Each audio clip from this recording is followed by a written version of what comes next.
everybody, it's Brian back with Inspiring How You See That. We're the channel that talks about all different kinds of music and entertainment, and we interview some of your favorite artists.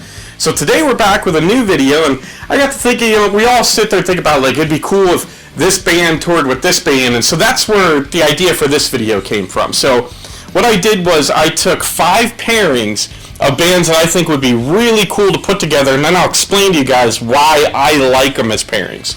And maybe it's possible that some of them have toured. I tried to do my research. I didn't find anything like that, but if I did, please forgive me. But I don't think that any of them have toured together. And so if they did, then I missed out on a great show. But with that, we'll go ahead and we'll jump right in. The first one that I want to talk about is 2 female-fronted metal bands from Europe, and that's Amaranth and Forever Still. Amaranth, of course, is from Sweden. They have 3 singers. They have Henrik, and they have Nils, and then, of course, Elise Rid. And then from Denmark, we have Forever Still with the incredible Maya Shining as the lead singer. I absolutely love both of these bands, and I think that if you're a fan of one, you're gonna like the other. And so if they were able to come here to the U.S. together, that would be incredible. That'd be a dream come true for me. So I'd love to see Amaranth and Forever Still together.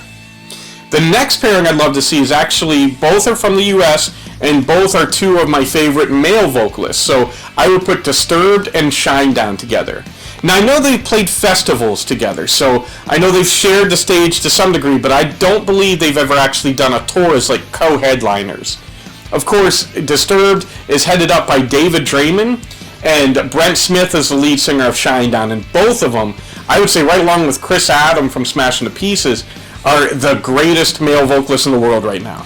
And I just think that would be such a killer show.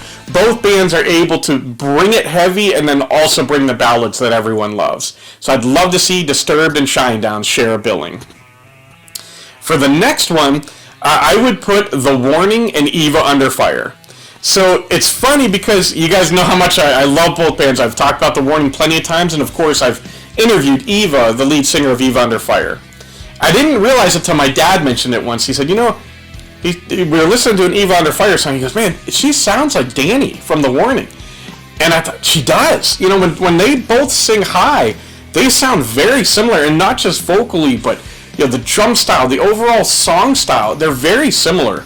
So I really think if you like The Warning or you like Eva Under Fire, you're going to like the other. I think that would make such an incredible show. So I'd love to see The Warning and Eva Under Fire. The next one I want to talk about is a country tour that I think would be incredible, and it would be George Strait with Randall King.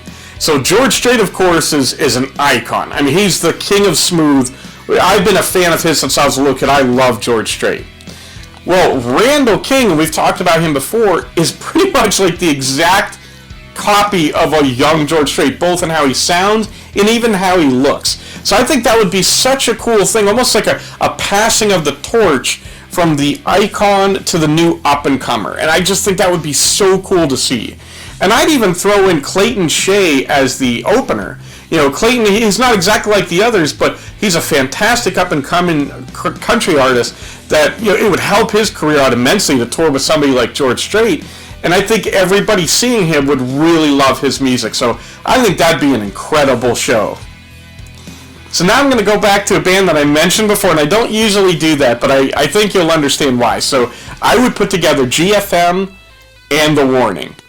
So, as you know, you guys have heard like the Mount Rushmore of whatever. So if I had my Mount Rushmore of artists, my favorite 4, and that's hard to do because, as you guys know, I love a lot of bands and artists. But if I had to pick 4, gun to my head, I would have, of course, First to 11, Smashing to Pieces, and I'd have GFM and The Warning. Those would be my 4.